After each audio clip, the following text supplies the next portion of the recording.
በስመ አብ ወወልድ ወመንፈስ ቅዱስ አሐዱ አምላክ አሜን። በመላው ዓለም የምትኖሩ ሕዝበ ክርስቲያን በሙሉ በያላችሁበት የእግዚአብሔር ሰላምና ጸጋ ይብዛላችሁ። እስቲ መጽሐፍ ቅዱስ ላይ ካነበብኳት አንድ ጥቅስ ላንብብላችሁና ወደ ውይይታችን እንቀጥላለን። አብራችሁን ቆዩ። ኦሪት ዘሌዋውያን ምን ይላል? ስለሞተ ሰውም ስጋችሁን አትንጩ፣ ገላችሁንም አትነቀሱት፣ እኔ እግዚአብሔር ነኝና ይላል። ይሄንን ያመጣሁላችሁ መሰላችሁ እዚህ ባለውበት ሀገር ላይ ህዝቡ በጣም ንቅሳት የሚነቀሱት በጣም ነው። እኔ በጣም ተአምር ነው ያየሁት። በጣም ይነቀሳሉ። የሚነቀሱት ደግሞ እባቡን፣ ጊንጡን፣ ዘንዶውን፣ አዞውን እንዲህ አይነት ነገሮችን አጽሙን ይሄን ይነቀሳሉ። በቃ ገላቸውን፣ ጭንቅላታቸው ላይ በጣም በቃ ከሚያስፈራ ነገር እኔ ማለት በቃ ለመጠጋት እስከምፈራ ድረስ በጣም ነው የሚያስፈራውና እንዴ አልኩኝ። በቃ ይሄ ኢትዮጵያ እያለሁኝ ደይሰበንን በጣም እከታተለዋለሁና የእውነት እኔ በጣም ላመሰግነው እወዳለሁ። ለምን እውነት ሁሉ አይመስለኝም ነበረ እዛ እሱ የሚያቀርባቸውን ነገሮች እንዴ በዚህ ልክ ብዬ ነበረ። ግን በአካል መጥቼ ሳየው በስመ አብ የሚገርም ነው። የሚገርም ማለት ነው ማለት እንዴት እያደረጉ እንደሆነ በቃ። ግን እኔ በጣም የሚገርመኝ ነገር እኛ ጥሩ ነገሮችን ነው መውሰድ ያለብን አይደል?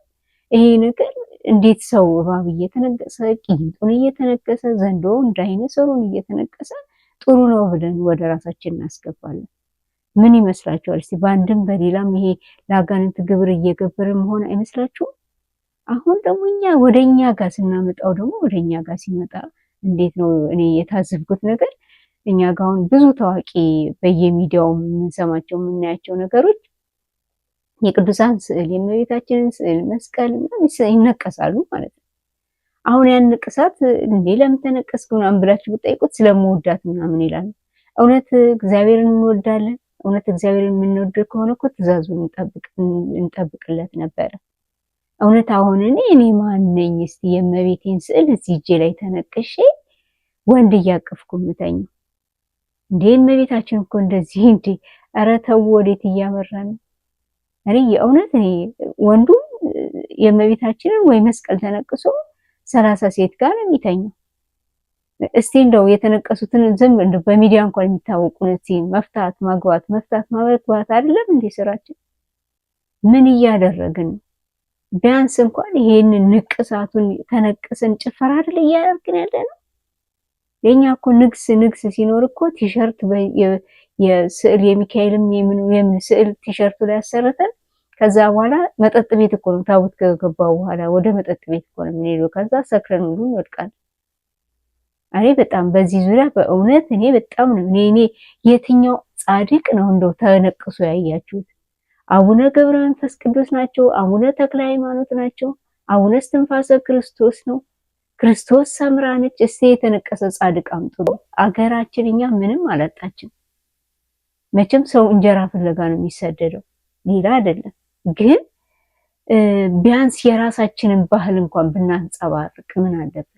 የቀደሙ አባቶቻችንን ታሪክ ብንጠይቅ የሰው እነሱ እዚህ እኮ እያደረጉ ያሉት የእውነት አልገባንም።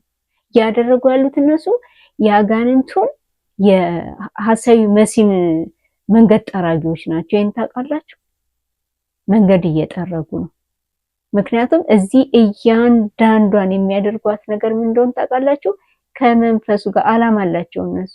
እኛንን አላማ የሌለን ዝም ብለን የምንጓዘው ዝም ብለን እንደነዱ የምንነዳው የተምታታብን በቃ ምን እንደምናደርግ በራሳችን ኮንፊደንስ የሌለን በቃ ተምታቱብን የሰው የምንከተል። ሰው እኮ የራሱን ነገር ይፈጥራል። ሰለጠንን አወቅን ማለት ንቅሳት መነቀስ ወይም ከሌላ ከባዕድ ሀገር የመጣውን ነገር በእኛ ላይ ማንጸባረቅ ነው። እኔ በጣም ነው የሚገርመኝ። እኔ ንቅሳት በአንድም በሌላም ለአጋንንት ግብር እየገበር እንደሆነ ነው የሚገባ። በደንብ አጋንንት ማህተም እየሰራብን እንደሆነ ይግባችሁ። የእውነት የተነቀሳችሁ ብንሳ ብትገቡበት ጥሩ ነው እላለሁ እኔ። ያልተነቀሳችሁ ደግሞ ለመነቀስ ያሰባችሁ ደግሞ ብታቆሙ፣ ሐሳባችሁን ብትቀይሩ፣ የተነቀሳችሁ ግን በአስቸኳይ ንስሐ ብትገቡበት ጥሩ ነው። ምክንያቱም አንደኛ ደም ሲፈስ ደሙ ስንነቀስ ደም ይፈሰናል አይደል? ደም ሲፈስ አጋንንት ያንን ደም ይጠጣል። ከዛስ ማህተም በደንብ ባደረገብን የእመቤታችንን ምስል ተነቅሰናል፣ መስቀል ተነቅሰናል፣ የቅዱሳን መላእክትን ተነቅሰናል።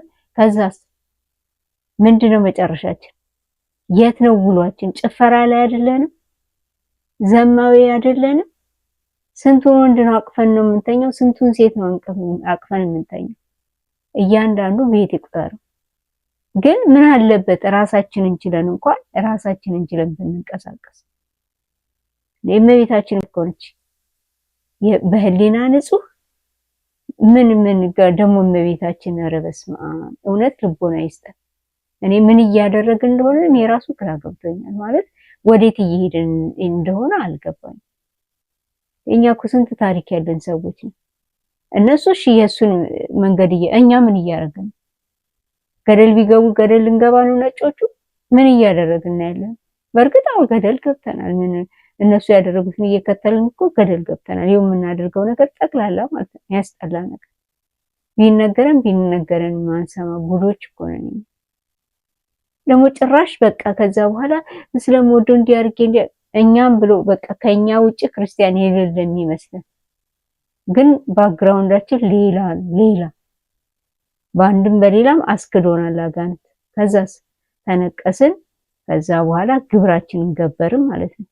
በደንብ እንደው እንዳንጠይቅ እንዳንክደው ራሱ ማህተም ነው ያስደረገን። ይሄ ቢገባችሁ ማለት ነው። እኔ እግዚአብሔር ቢፈቅድላችሁ ወደ ራሳችሁ ተመልሳችሁ እኔ የራሴን ሀሳብ ነው እንትን የምለው እንደው ሳልናገር እንዳላልኩ ብዬ ማለት ነው። ያየሁትን ነገር መናገር ግድ ይለኛል እንጂ እኔ ከናንተ የበለጠ ኃጢአተኛ ነኝ። ግን ማነኝ እኔ ነው መጀመሪያ ማነኝ? ብናስተውል የቀደሙ አባቶቻችን ብንጠይቅ እኛ እኮ ስንት ታሪክ ያለን ሰዎች እኮ ነው። ስንት ታሪክ ያለን የራሳችንን ባህልን ብናንጸባርቅ አይሻልም? የሰው ከምናንጸባርቅ ዓላማቸውን ለማናቀው ዓላማቸው ላልገባን ከምንዘባርቅ አይሻልም? ምክንያቱም ሰው እንዴት ወደ ሲኦል ለመግባት ራሱን በአጋንንት ማህተብ ያስመታል? ምክንያቱም ዘመኑ ያለቀበት ዘመን ነው። እያያችሁ ነው፣ እየሰማን ነው። ሰምተን እንዳልሰማ አይተን እንዳላይ የምናልፋቸው ነገሮች በጣም ከባዶች ናቸው። የመጡብን ነገር በጣም ከባድ ነው። እያያችሁት ከኔ የበለጠ እዛው እያያችሁት እያየን ነው። ስለዚህ ይሄ የመጨረሻው ዘመን ነው። ይነገረናል አልሰማም። የትንቢቱ መፈጸሚያ እንዳያደርገን ብንጸልይ ንስሐ ብንገባ የተሻለ ይመስለኛል። እኔ እግዚአብሔርን የምወደው ከሆነ ንስሐ መግባት አለብኝ፣ መቁረብ አለብኝ። ከዕለት ተዕለት የአምልኮ ለእግዚአብሔር አምልኮ መፈጸም አለብኝ እንጂ እኔ እጄ ላይ ተነቅሼ ብጨፍር እግዚአብሔር አይሰማኝ። እውነት ይሄ እንደዛ ይሰማል የምትሉ ከሆነ እውነት እኔ እንጃ አላውቅም። ሌላ አስተምሮ ካልመጣ በስተቀር እኔ የእግዚአብሔርን ስዕል ወይ የእመቤታችንን ስዕል ተነቅሼ ጭፈራ ቤት ሰው ወንድም አተራምስ ከሆነ በዚህ የሚሰማኝ ከሆነ ታዲያ ለምን መጣ ክርስቶስ? እዛው ሆኖ ምሪያቸዋለሁ አይለንም ነበር እንዴ? መንግስተ ሰማያት እንዲህ በቀላል ትገኛለች? እንደጨፈርን ነው የምንገባው? እዚህ ሀገር በራሳቸው የራሳቸው እንትን አላቸው፣ አላማ አላቸው እንትን የሚያደርጉበት። እኛ ምን አላማ ኖር ነው እየተነቀስን ያለን? እኔ ካየሁት አንጻር ልንገራችሁ ብዬ ነው። ንስሐ ብትገቡ ጥሩ ነው። ለንስሐ ያብቃችሁ እላለሁ። አመሰግናለሁ። በሰላም ያገናኘን። ሰላም